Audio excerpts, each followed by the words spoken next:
What started as a happy event turned into something really touching when a famous guitarist publicly made fun of Prince William's music skills. Then the prince walked on stage and gave a performance that immediately shut up the cocky guitarist and amazed Thor. It was a cold but cheerful evening, and the Royal Albert Hall sparkled like a diamond under 1,000 lights. Cars lined up at the curved entrance, each one dropping off a stream of ominously dressed guests onto the red carpet, including actors, politicians, people who give to charity, and of course, the royal family. It was a night designed to celebrate music and giving back. A royal charity event to raise money for youth music programs across the United Kingdom. But underneath the fake smiles and shiny chandeliers, you could feel that there was an atmosphere of excitement, almost like tension. Something was different that evening. Camera flashes popped like tiny stars as Prince William and Kate showed up. Their calm smiles hid the whispers that followed them. Inside the hall, there were rumors that the prince himself might take part in the musical performance that evening. A royal at a piano. It sounded like a publicity stunt, the kind off-headline gossip websites loved. Meanwhile, backstage, the vibe was totally different. Charged with ego, nerves, and the feeling of anticipation. Workers rushed between cables and cases, adjusting soundboards and making sure the lights were perfect. At the center of it all sat Damian Cole, the guy Ariana had come to see. Damian, the main performer of the night and one of the most famous guitarists in the world, sat surrounded by his crew, his black leather jacket shining under the studio lights, a half-empty glass of whiskey sitting on the armrest. Known for his talent and cockiness in equal amounts, Damian never held back his opinions. Reporters shung around near him with their microphone ready to catch any drama. Then a journalist moved closer, holding up a recorder. "So, Damian," she said, with acing tone, "there's talk that Prince William might be performing Tony. Any thoughts on sharing the stage with royalty?" The question hung in the air like an open invitation. Damian tilted his head a bit, plucking a few careful notes from his guitar. The sound was sharp and clean, a show-off control. He looked up, his lips turning gento, a smile that didn't quite reach high size. "Oh really?" he said slowly. "The prince? That's cute." He paused just long enough for the cameras to lean in. "Maybe we'll get a royal lullaby before real musicians perform." His crew burst into laughter. The sound was mean, too loud, too eager. Even the journalist smirked, though she knew the quote would blow up in headlines before the night was over. Damian played another quick tune and added, "Hey, if he needs help finding middle C, I'll be around." More laughter, more flashing cameras. The mocking tone spread like wildfire. The clips were uploaded, shared and reposted within minutes across social media platforms. Headlines already formed. Damian Cole makes fun of the prince. Royal lullaby incoming. Music had always been more than a hobby for Prince William. It was a quiet gift from his mother, a connection that tied him to a part of his childhood few outside the family ever saw. In his earliest memories, he could still see her, Princess Diana, sitting beside him at the old piano in Kensington Palace. The late afternoon light pouring through subtle windows. Her perfume hung gently in the air, mixed with the smell of polished wood and blooming roses from the garden outside. "Go slowly now," she'd whisper with that familiar warmth. Her voice a melody in itself, her hands gracefully and gently floating just above his tiny, unsure fingers. "It's not about being perfect, darling. It's about feeling it." Sometimes he'd miss a note or two and flinch. But she would only laugh, a sound so soft and real it made the mistake disappear. Her eyes walled light up as she leaned in, humming long, turning every wrong note into something beautiful. What could have been embarrassing became a charade moment. A secret between mother and son. According to Princess Diana, music was more than art. It was healing. A way to calm hearts, express feelings words could not reach, and create moments of joy, despite the pressures of royal life. She believed melodies could say what words couldn't. That a song could hold emotion where silence failed. When Jochen say it, she used to tell him, "Play it," and he did. As he grew older and the palace became quieter, those lessons stayed with him, tucked between it and memory. The music became a way to reach back through time to that small sunny room where love sounded like laughter over missed piano notes. For William, those moments became a secret safe place. The piano, once a source of playful lessons with his mother, slowly became a place to escape when the world felt too much, a quiet space where responsibility, expectations, and public attention fell away, leaving only sound and memory. Over the years, as duty and public life ate up most of his day, that small connection to Diana, those delicate, personal hours at the piano, remained untouched and were carefully kept safe. It was hidden not just from the public eye, but from the world at large. A private, safe place where he could still hear her voice, feel her guidance, and remember the laughter and love that had once filled those rooms. In Thailand, private moments, William wasn't a prince. He was a son, and the music was the only witness. When the Royal Albert Hall announced a big charity concert to raise money for youth musician, Prince William felt a quiet pull in his chest. The cause hit home deeply with him. It was exactly the kind of thing his mother had supported, one that celebrated creativity, helped Hunjong talent grow, and reminded him of power music had to change lives. He didn't hesitate. The invitation asked for his presence as a guest of honor, and he accepted right away. Threw it of his duties for a moment, giving way to the personnel money the event held. But as he read through the formal program, an idea started to form, one that was far more intimate, far more personal than any public duty. A close family friend involved in organizing the evening leaned in quietly during a meeting. It would mean so much for the youth. "Sir," she said gently, her voice carrying a note of encouragement that William hadn't expected. "If you were to perform even just one piece," Prince William paused, the words ringing in his mind. A faint smile appeared on his lips, and after a long moment of hesitation, he nodded, saying, "Yes, but not as a prince." Theplin was kept strictly with impulse walls. Invitations were sent. Theprograms for the event were planned and printed.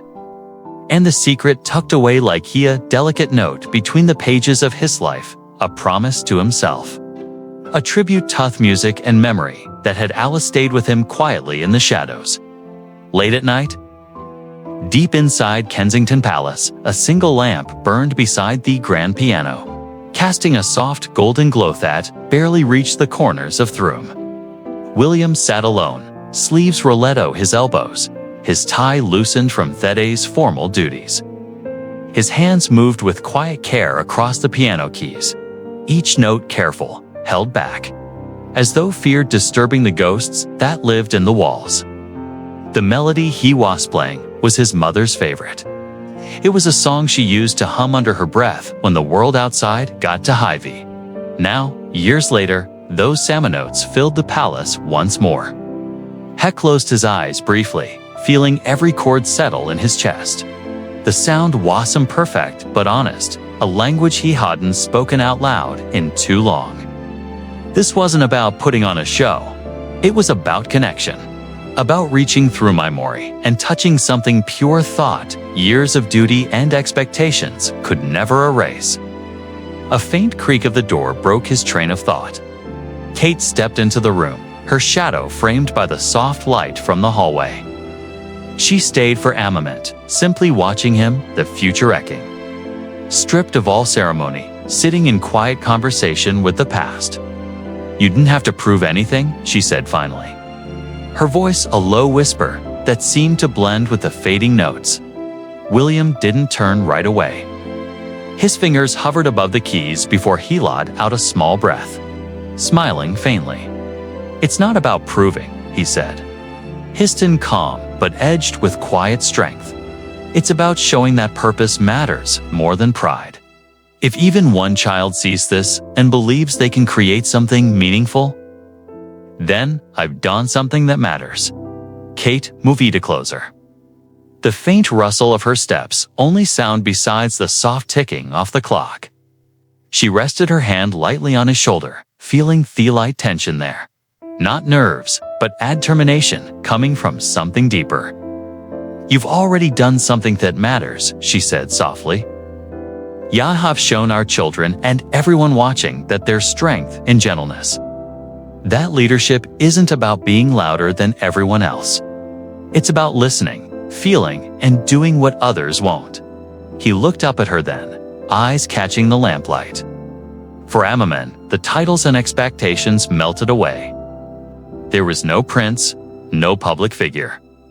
Just a man holding on to his last gift his mother had given him. She believed in what music could do, asked almost to himself. She said it could reach places words never could. I think she was right. Kate smiled, brushing her thumb gently over his holder. She'd be proud, not of the performance, but of this, of the reason behind it. He nodded, then turned back to the piano. His fingers found the final chord, pressing down gently. Kate's voice broke the stillness. Get some rest. Tomorrow, the world will be listening. William breathed out. Nodding Gantz, ass. Then let them hear something true. The final note echoed faintly one last time before the room fell back into quietness. The kind of silence that only music can leave behind. Beyond Thepele's walls, the world made fun of the idea of a royal musician. But here, in this personal sanctuary, William wasn't thinking of headlines, critics, or ridicule. He was thinking of Diana, off her hands guiding his, of the music Thetans filled their home, and of Thepropos that had always driven him, hidden beneath the weight of titles and expectations. For a moment, nothing else existed, only the piano, the memory, and the quiet determination of a man ready face the world on his own terms. Across the city, hidden away from the noise and glamour of the night, Damien Cole sat in his private rehearsal studio, a sleek, dimly lit space lined with guitars that gleamed like trophy sunder's soft golden light. The air inside was heavy with concentration, the low buzzing sound of amplifiers filling Thessalon's like background tension before a storm. He sat on the edge of a stool, head bowed slightly, his fingers resting on the fretboard. The world called him a genius, a master played as though the guitar was an extension of his own soul. But those who worked closest to him knew better. Damien wasn't chasing applause. He was fighting for perfection. Each note he played carried weight. The rhythm wasn't just practice. It was a ritual. He would ply a single phrase a dozen times, stopping to adjust his tone, his timing. Even the way the strings sounded under his fingertips. The studio pulsed with sound, raw, sharp, and alive. Every chord he struck seemed to reveal an authorlier of his restless drive. His expression stayed locked somewhere between focus and frustration. The music wasn't good enough yet. It never was. Again, he muttered, his voice low, roughened by hers of repetition. He dragged his hand through his hair and leaned forward, resetting his metronome. The ticking started again, soft and precise. One more time. He launched into another run, faster this time, almost angry.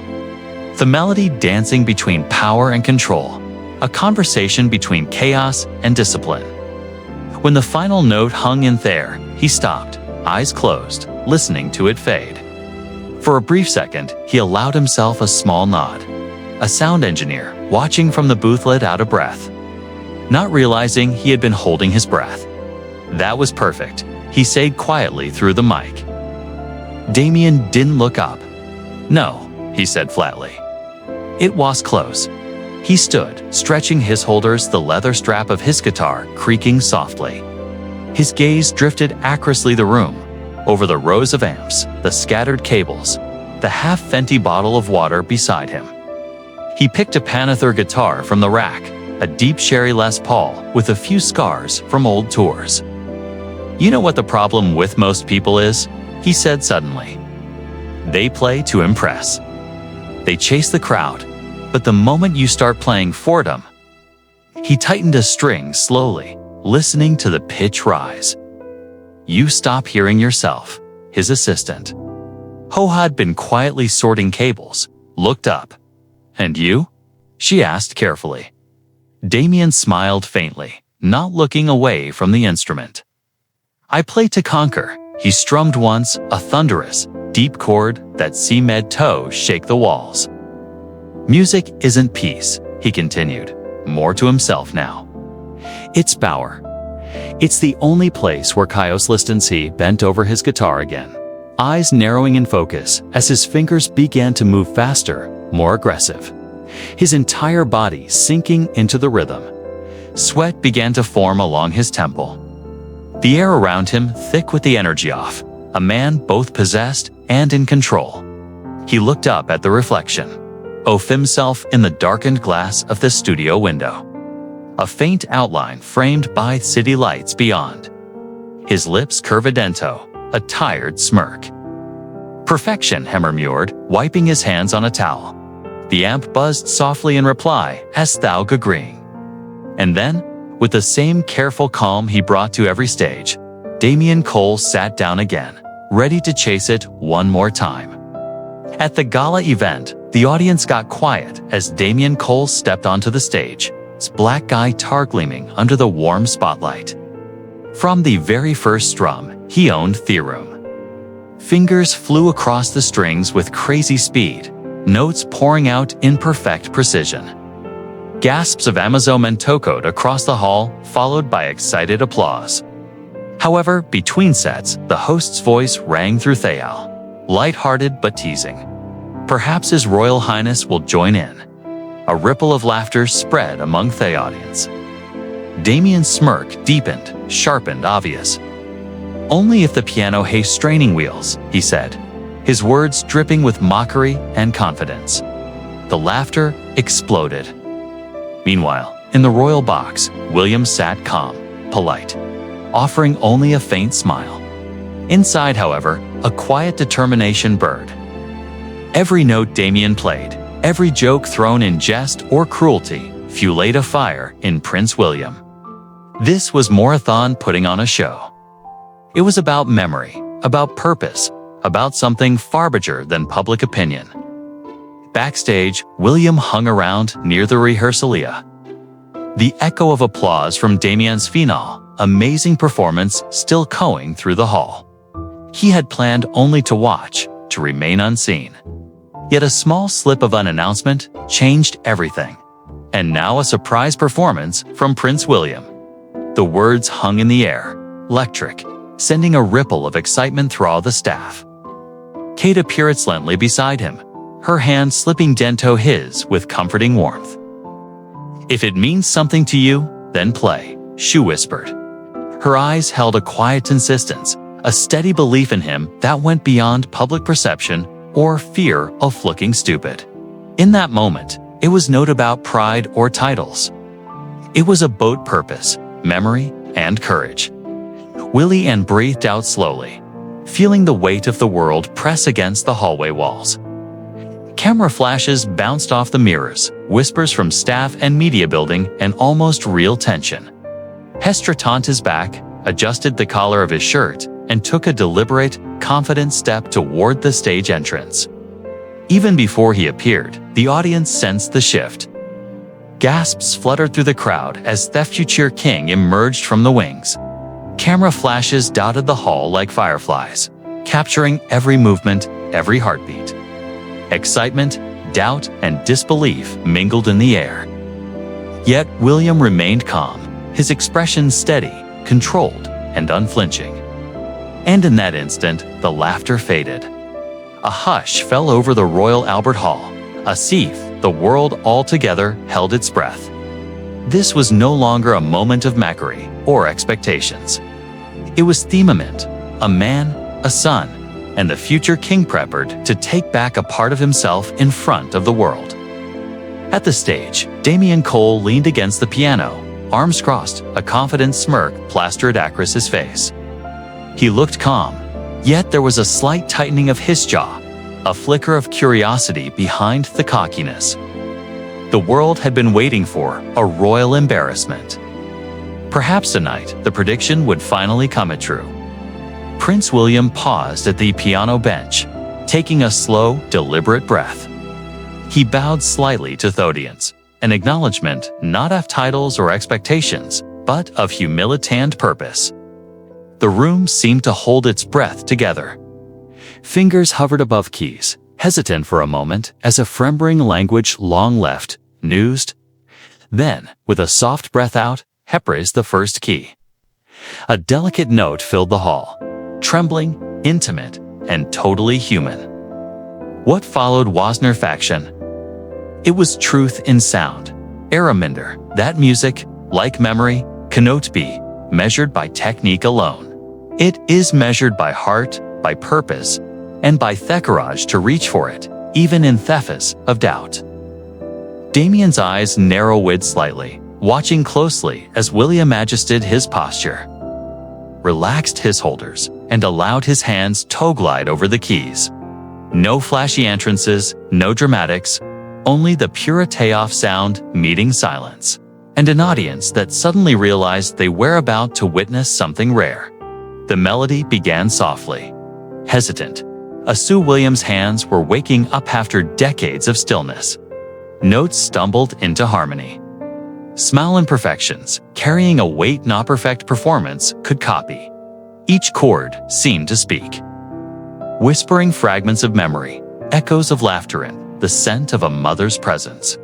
Gradually, the tune deepened, flowing into a haunting hymn that Diana had loved. A song of comfort, of light and darkness, of gentle courage. Phones were raised to capture the magical moment. Eyes glistened, some wide with surprise, while some were shining with tears held back. Damian Cole's smirk disappeared, replaced by attention he could not hide. Fingers tapped nervously on the side of his guitar case as he watched. Realizing this was no simple performance. This was Astery, a legacy, a son speaking through sound. Damian was clearly rattled. First time, he wasn't the center of attention at a performance event. He was witnessing something far more deep: authenticity. The music grew richer and resonant, weaving memories with courage. By the time the final notes approached, the audience was amazed, totally consumed by a performance that went beyond expectations. William's hands slingered over the keys for the final chord, shaking slightly, yet struck with intention and clarity. The note rang through the hall, hanging in the air like suspended time. Then came silence.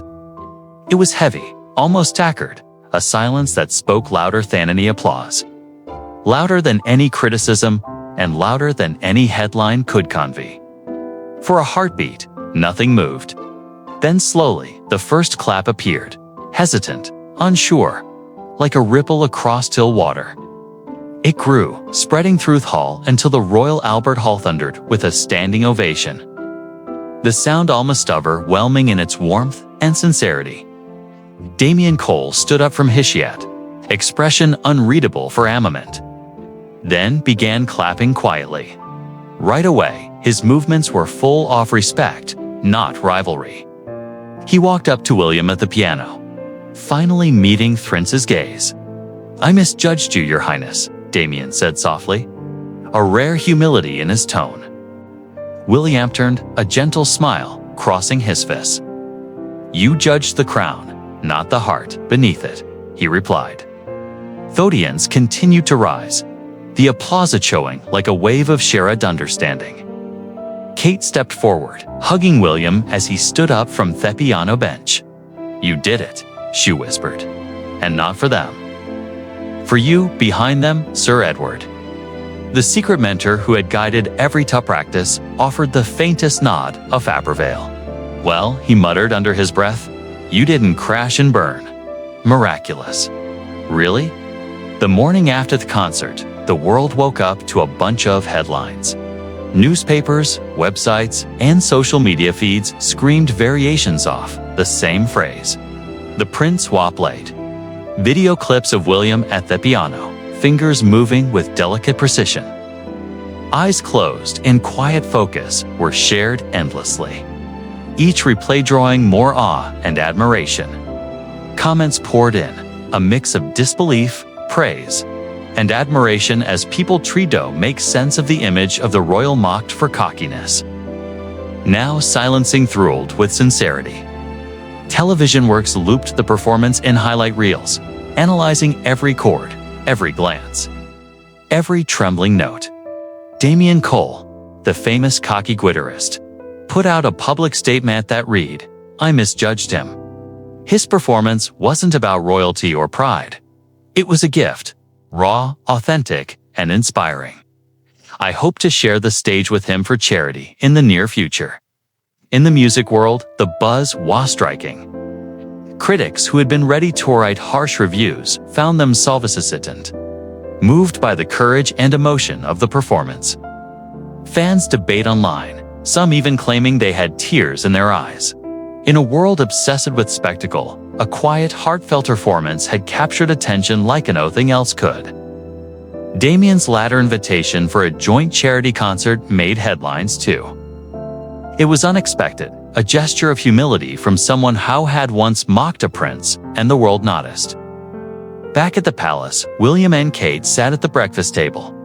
The morning sun pouring across the room. Plates of untouched toast and steaming coffee sat there, but neither spoke right away. The silence carried the weight of the night before. Kate reassured across the table, taking his hand gently. "You didn't just play music, you played your truth," she said. Her voice was soft yet firm, carrying pride and relief. William smiled, leaning back in his chair, fingers loosely linked with hers. "Maybe tonight, someone else will believe they can too," he replied.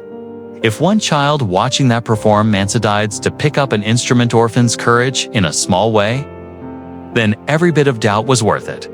Kate teased his hand. "That's what matters, not the headlines, not the applause. But change you inspire." He nodded, aqueous happiness in his eyes. The ballet's staff moved around them, doing morning duties. But in that small room, the world outside felt distant. William's thoughts stayed on children, on the music, on Diana's vision of giving young people hope. First time in a long while, the burdens of expectations felt lighter, replaced by purpose. Weeks later, clips of William's performance were used in promotional videos for the charity. Donations jumped. Youth orchestras sent letters of thanks. And music schools across the country highlighted the concert as a turning point for inspiration. Children record anthems playing the same hymn, their tiny hands reaching for the keys with determination. William watched a lot of these clips from a quiet palace room, Kate by his side. When the world lauded, he didn't fight back with pride. He answered with purpose, Kate murmured, her voice reflecting both a weaned affection. And that silenced the world, William added, a faint satisfied smile crossing his face. In the weeks that followed, invitations came from across the globe, not for show or ceremony, but for working together, mentorship, and music outreach. A prince had played, and in doing so, he reminded everyone, watching that courage, humility, and sincerity could leave a mark far deeper than spectacle ever could. The legacy was clear. In a world that loved noise, criticism, and rivalry, the quiet truth of heart and purpose had resonated louder than any applause. So, what do you think? Did Damian Cole, the arrogant world-famous guitarist, finally get what was coming to him?